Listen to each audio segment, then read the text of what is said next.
Sejak dari tahun 1992, Netanyahu mengulang line skrip yang sama. Tahun 1996, dalam masa 5 tahun, Iran akan ada bom nuklear. Tahun 2009, dia cakap lagi, setahun 2 je, Iran akan ada nuklear bom. Kemudian, pada tahun 2012, di hadapan PBB, Netanyahu cakap pada musim panas tahun sama, Iran akan ada bom nuklear. Sekarang, tahun 2025, dia cakap lagi dalam masa beberapa bulan, Iran akan ada 9 warhead nuklear. Jadi nampak tak pattern dia? Sama skrip, sama request.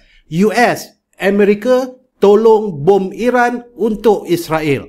Jadi selama 33 tahun ini, dia ulang skrip yang sama dengan harapan US akan menyerang Iran. Tapi nampaknya kali ini, Israel tak tunggu US, tapi bertindak sendiri. Of course, kita juga tahu Israel langsung tiada keupayaan kalau tiada sokongan keuangan, military, weapon, intelijen daripada pihak US.